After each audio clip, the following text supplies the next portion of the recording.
Hi, everyone. Welcome back to The Balanced Lens. This is an episode where we examine faith, culture, and politics from a balanced perspective. We try to lay out the facts, we try to be objective, put aside our own worldviews, offer a pragmatic analysis, and apply a Christian biblical worldview to whatever topic we're discussing.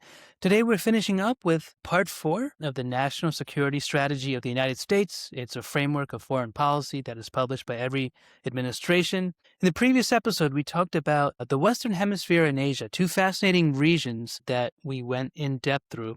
Today, we're talking about the remainder of the document, starting off with Europe, and the section of this document is endearingly titled Promoting European Greatness. So, what's that all about? Yeah, so it's when we talk about this region, the document is now specifically zooming into how Europe has been before, how it is right now, and where we are hoping where it needs to be in the future. So here's what the document says. American officials have become used to thinking about European problems in terms of insufficient military spending and economic stagnation. We all know about this. For example, it's lost its global GDP. If you think of continental Europe, its global GDP used to be 25% in 1990, and it's 14% today. That's how much it's dropped. But this is not the core issue, the document argues. It talks about how an even more bigger issue is the prospect of civilizational erasure.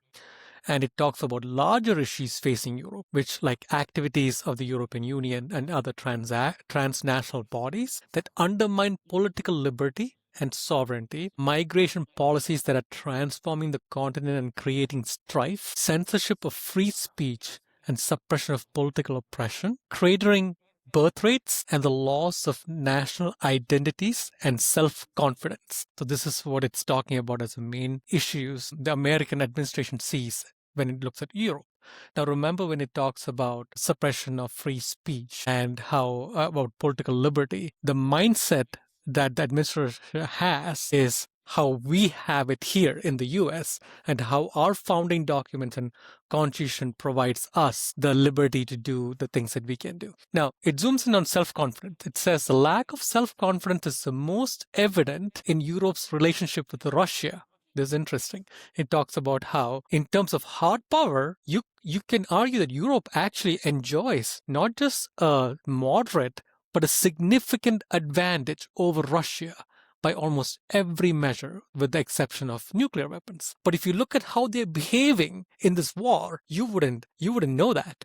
That would not be apparent. So it talks about how managing European relationships with Russia will require significant US diplomatic engagement to establish conditions of strategic stability across the Eurasian landmass and to mitigate any risk of conflict between Europe and Russia. Now, it says why. Why is this important? It is a core interest of the US to negotiate an expeditious cessation of hostilities in Ukraine so it can stabilize European economies, prevent unintended escalation or the expansion of war, and re-establish strategic stability with Russia. It's very important for this administration that they get a balance and a peace within that Eurasian continent. So it gives an interesting example as one of the side impacts that this war is happening. So it talks about how German chemical companies are building some of the world's largest processing plants in China using Russian gas, which they cannot obtain in Germany. So this is how convoluted the situation is, and the admission and it says that the Trump administration finds itself at odds with European officials who hold unrealistic expectations of the war. And the reason why resolving this whole conflict is a big deal. It says this is strategically important for the United States precisely because European states cannot reform themselves if they are trapped in a political crisis. If this continues to be a crisis, they will never get a chance to kind of breathe, take a deep breath, do some introspection, and correct themselves. So that's what it's talking about. So now it sounds by the way, this all sounds pretty brutal and to the face, right? But there's a paragraph here that talks about Europe remains strategically and culturally vital to the US. Transatlantic trade remains one of the pillars of global economy and American prosperity. European sectors from manufacturing to technology to energy remain among the world's most robust. And Europe is home to cutting-edge scientific research and world-leading cultural institutions.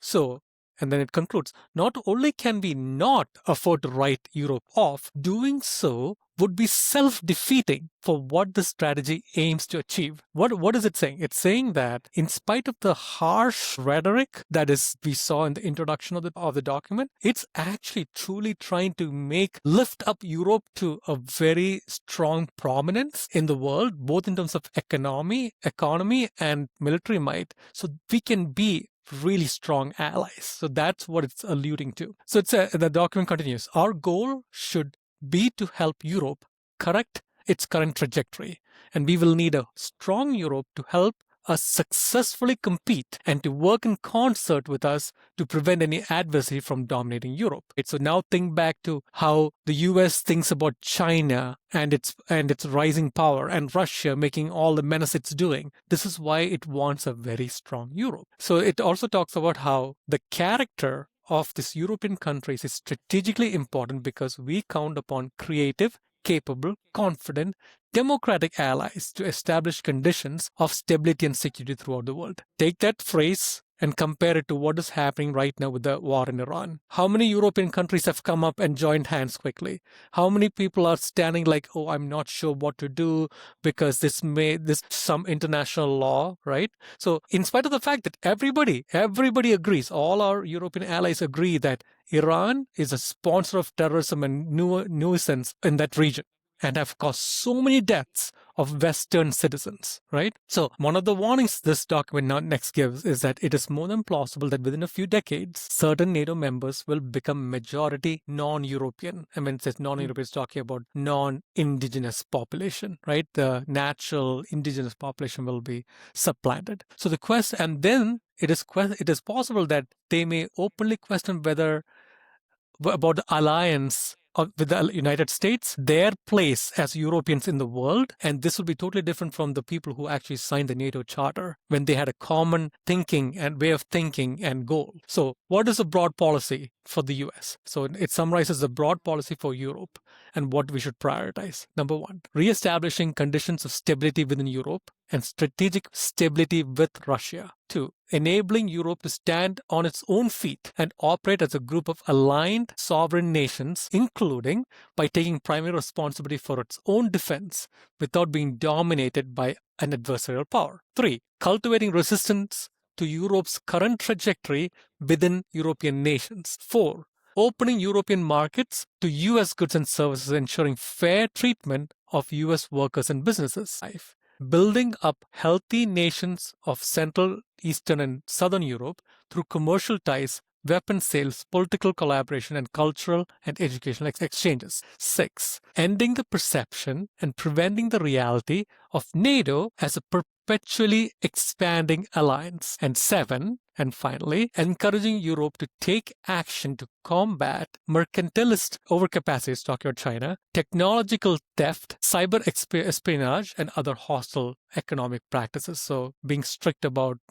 all of these conditions. So this is a section for Europe. It sounds a little tough and plain spoken, but if you read through it, as I read through it, I see what it's trying to accomplish. It wants to lift up Europe to truly become a strong partner with the US. So between the US and Europe, NATO, so to speak, we truly can keep a stability throughout the world so that like Iran and Russia and China, they don't act up and cause turbulence in the global. Yeah, that's excellent. If you're European and you're listening to this, you're thinking this is miserable. Those Americans are just so full of themselves, and this is such a vexing position. This is not an adversarial position, because in this section, there's a beautiful statement, which is very endearing in my opinion. And it says this: America is understandably sentimentally attached to the European continent, and of course to Britain and to Ireland. The character of these countries is also strategically important because we count upon creative, capable, confident relationships, and so on. No other part of the world gets this type of adoration, right? So it's important to understand that American policy, regardless of how Trump sounds on the media, and by the way, he did go to Europe and make a very heartwarming speech. Listen to that. But, regardless of what our positions may seem like, right, this is the intent of the administration to establish a relationship which is actually rooted in a lot of sentiment and history and culture. But there is a very dire and foreboding and ominous statement in this section. Should present trends continue, the continent will be unrecognizable in 20 years or less. That's pretty stark. It's a stark contrast to the Europe that we're used to, and it's quite frankly scary if you think about that. And you look at these issues, and it mentions many different issues that Biju just talked about and in this section. For example, political liberty, sovereignty, migration policies, creating strife, political suppression, creating birth rates. There's one thing that I believe is central to a lot of this, and this is really the suppression of free speech and the vast difference in free speech between America and Europe. In America, you can say anything. You believe you have 13 fingers? Go for it, right? You believe the sky is purple? Cool. You want to call anyone an offensive name? You're allowed to do that. In America, free speech is very broad. It's basically treated like a near sacred, almost absolute right when it comes to government restrictions. It's there in the First Amendment, right? Congress shall make no law abridging the freedom of speech. It's a flat out command to the government to keep their hands off. In Europe, much different. You flip across the world and it's a much more balanced, or as Europeans might say, a more reasonable position on speech. It sounds reasonable, but here's a problem, right? There are restrictions that could essentially infringe upon your ability to say something. For example, in Europe, if you say something that risks public harmony, you could be penalized, you can be jailed, you can be called to court. If you don't believe me, look this up. Encourage all of our listeners. Look at the differences between free speech in the United States and Europe. If you say something that you think is correct, but it upsets a lot of people and it breaks the social cohesion of the community you live in, you could essentially be penalized under law. And that's quite frankly scary because now you cannot say what is right. You must only say what is peaceful. And I think underlying many of the problems in Europe is this issue of free speech that's being suppressed and really distorted by those who want to oppose, those who think their views are being opposed. And so it's a worthwhile discussion to think about. It's something to explore, but I think many of these issues in Europe are undermined by a very basic freedom that we enjoy in the United States, and that's the ability to say whatever we want. Of course, not incitements to violence, right? You can't go threaten to kill somebody. But obviously, there's a wide latitude of speech in America that doesn't exist in many parts of the world. And so European greatness, right, is something that's fundamental to our country, not just because of economic and military reasons, but because of the centuries-old relationship we have with Europe and many of the countries there. The document now shifts to the Middle East, and it talks about how American foreign policy has prioritized the Middle East above all other regions. And two of those reasons include energy, and secondly, the vast variety of conflicts that always seem to spring up from the Middle East in the last 2 decades. Some because of American involvement, some simply because of regional conflicts. Growing up, at least like in the 90s and 2000s, everyone watched the OPEC reports because you wanted to know what the price of gasoline was going to be. OPEC cut their output, gasoline prices were going up, right? It was a report that everyone watched. That dynamic has changed. The document mentions that energy supplies have diversified greatly. Now the United States is a net exporter of energy. It talks about various conflicts in the Middle East. Interestingly enough, right now in March 2026, we are in the middle of a war with Iran. In November 2025, this document explicitly listed Iran as a chief regional destabilizing force. It talks about the Israeli-Palestinian conflict. It talks about Syria. It talks about energy policies in the Middle East, how the Middle East is increasingly becoming a source of international investment. Interestingly enough, it also talks about radicalism in the Middle East, how many Middle Eastern countries are now demonstrating their commitment to reduce or combat radicalism, and how American policy should continue to support this. It also talks about core interests we have in some key shipping lanes, such as the Strait of Hormuz, which is near Iran, the Red Sea, and regions that are crucial to global supply of goods and energy and services. So fascinating region of the world. We're talking about this in the middle of a war, so it's even more fascinating for that reason. But, it's not like the administration just got up one morning and said, hey, let's go to Iran and start a war, right? This has been a policy issue in many administrations for many decades and explicitly listed here in the National Security Strategy document. Yeah, it's really timely in our discussions right now. It's really cool how it talks about, and this administration has clearly demonstrated it as well. It shows how we are looking at this region as a place for partnership, for friendship,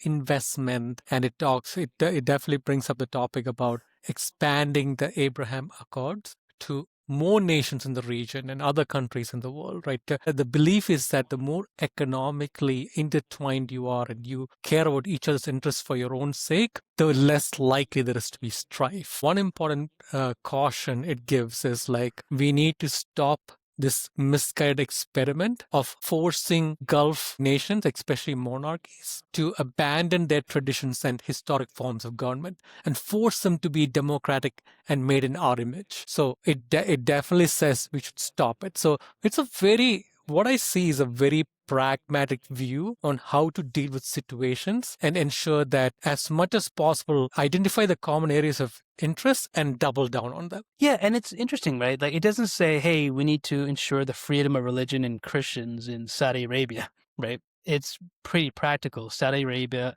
bans Christianity, at least the practice of it.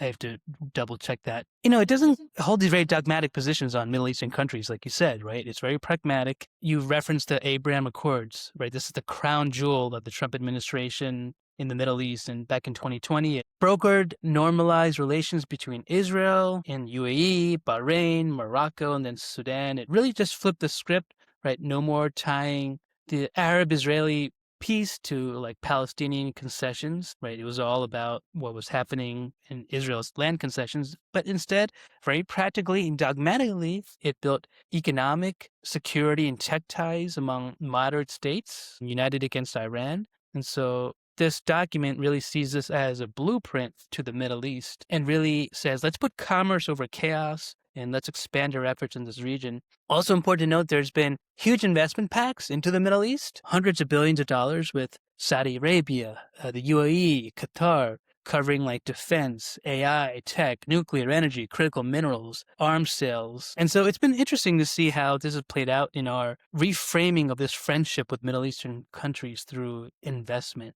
And so, fascinating region to watch. We are going to have an episode on Iran coming up soon because we are in the middle of a war, but it's important to understand what our framework of policy is before we jump into that. Next, another fascinating section of the world, which is really developing and expanding, is Africa. What's going on there, and what does this document say? This is the shortest segment of the whole document, but it talks about how initially, like for long, American policy in Africa has focused on providing and later on spreading liberal ideology. But instead, what it says we should be doing is look to partner with select countries to reduce the conflict and foster mutual beneficial trade relationships and transition from this foreign aid paradigm, which we constantly do, to investment and growth paradigm. And not only, and which is focused on basically harnessing Africa's abundant natural resources and their latent economic potential, which is really important. Now, start thinking as you listen to all these different regions, how we are trying to neutralize the dominance of places like China. This is how the administration is looking to neutralize some of those monopolies that China has been trying to take over. So the opportunities that this document talks about is to negotiate settlements to ongoing conflicts, prevent new ones, and again, amend our approach to investment. But it also talks about you have to be very wary of insurgent Islamist terrorist activity, which is prominent in parts of Africa, and while avoiding any long-term presence or commitments in the region that you can't back off of, right? So be very careful in where and be selective in which countries you are engaging and investing in. It talks about an immediate area for U.S. investment in Africa, which has prospects of a good return on investment. It includes the energy sector and critical mineral development. So this is what it zooms into. It talks about U.S.-backed nuclear energy, LPG, liquefied other related technologies that can generate profits for our businesses and help us in the competition for critical minerals and other resources. So again, it's engaging pragmatically while also ensuring that we are able to balance the global power situation, especially with actors like China coming on the scene and trying to wreak a bit of havoc in the system. Yeah, and what's interesting is the top African countries attracting foreign investment.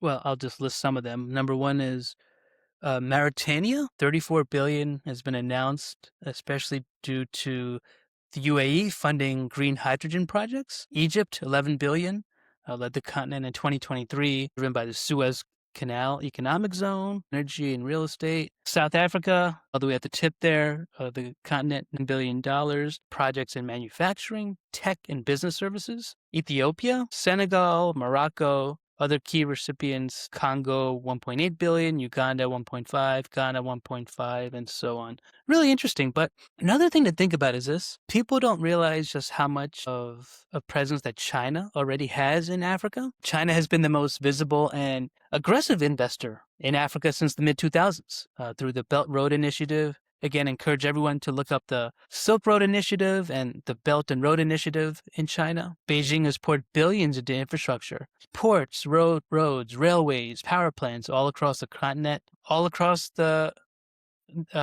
from 2000 to 2022. Trade has exploded from 11 billion to over 250 billion annually, with China becoming Africa's top trading partner for many years. And so it's important to understand, right?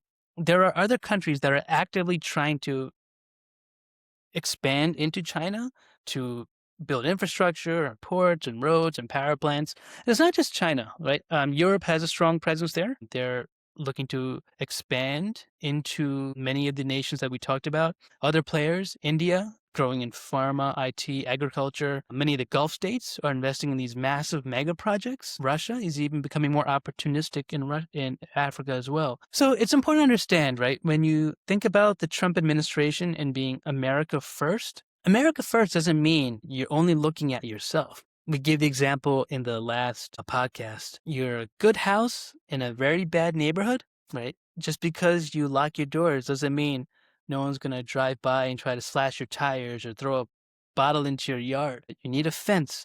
You need to think about who's in your neighborhood. You need to think about how you can stop that gang that's on the other side of the neighborhood, or what you can do to ensure that your block is okay. And so much of our foreign policy is built on that.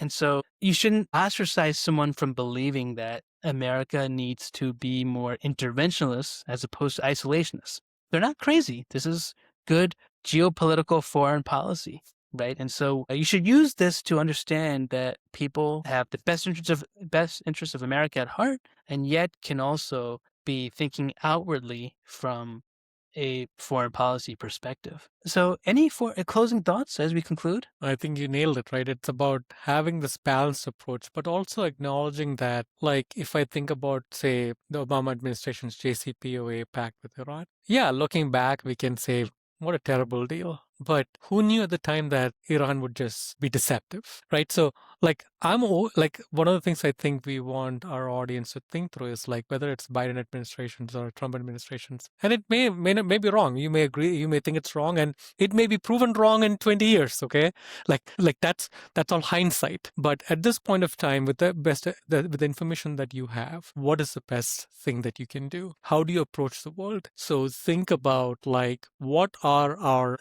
biggest competitors or adversaries in the world. You're primarily talking about China at this point as a dominant force, followed very closely by Russia, and they seem to be engaging closely together. So in terms of military and economic might, they become a strong adversary / competitor, right? You saw what China was able to do during COVID in terms of their supply chain, plus recently during the tariff back and forth. So what it taught the administration is, like, there is a lot of leverage that is held by China. So now how do you counteract that? The more, as you think through, now once you have that set, think of this as a chess game, right? Where every country is a player on the chess and you are making moves just like China is, with the initiatives that you were talking about. So we have our backyard in the Western Hemisphere. We have Europeans who are our allies, and we have honestly a blood bond, traditionally, like with the indigenous population. Now think about what if Europe, what is it, like about 450 million people, and we are at about 350 million people.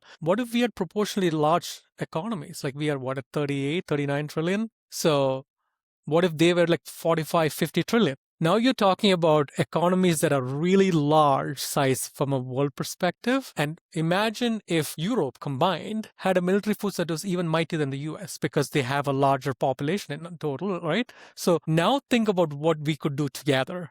Now think of what NATO would be able to accomplish together.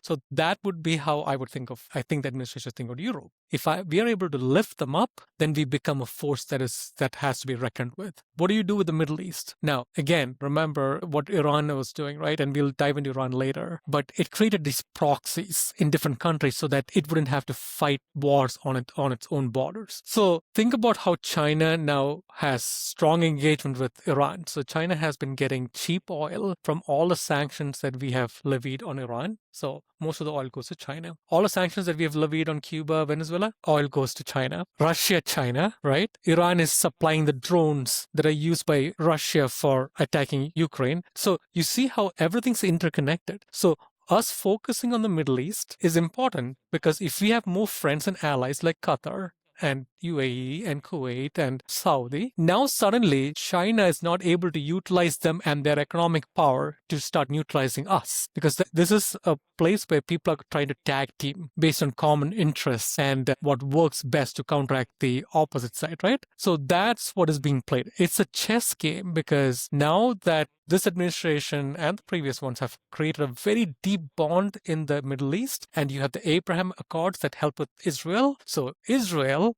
Europe, US, right? Even if we have a neutral South America with a neutral Middle East, we can now take on Russia plus China. But if the Middle East flips to Russia, China, because remember, they are closer in terms of their neighborhood, and if they have interests in our backyard in the Western Hemisphere, now we're talking, and Europe is weak. So in the current situation, you can see why we don't feel as confident, because our allies are not strong enough. It's either the US or it's gone. Right. So anyway, that is a lens through which the administration is looking at it. And that's the way I think we need to be looking at things and thinking about, because in a utopia, pure Orthodox Christian world, none of this would be a problem. Every neighbor would love each other. We would love, we would forgive, we'll be compassionate. Everything would be fantastic. You would never have any problem. But we live in a corrupt and evil world where if you let evil to just grow and continue its path, while you could do something about it, that is going to haunt you and your allies and the world down the road. So this is what I see that document is trying to accomplish. It seems reasonable to me, right? But ultimately, 20 years down the road, we can look back and be like, okay, was it actually on point or not? Because that's a historic assessment. Yeah, I love that analogy. This chess game, right? In chess, you need to make moves. If you stay still, you will lose. Your king gets captured, and there's many moving parts. Like Biju mentioned, every country has a significance to another country, and it's important to really be involved in global affairs and working through these nations and thinking through partnerships and how we could all work together, especially for American objectives and to be America first. If you're a citizen in America, of course. Think about the world through this lens. Sometimes you listen to the news and you wonder, well, why is America here and why are we there and why are we involved in this conflict? It's because everything is so intertwined, right? Unfortunately, evil doesn't just go away, as Biju mentioned. It doesn't just wilt away with the morning sun. It grows. It comes after you, right? It will continue to prosper unless good in the world overtakes it. And so I hope you guys enjoyed another episode of The Balanced Lens. So what do you guys think about European greatness or Africa or the Middle East? I encourage you to leave comments in our podcast. We hope to see you again next week for another episode of The Balanced Lens. Thanks, everyone.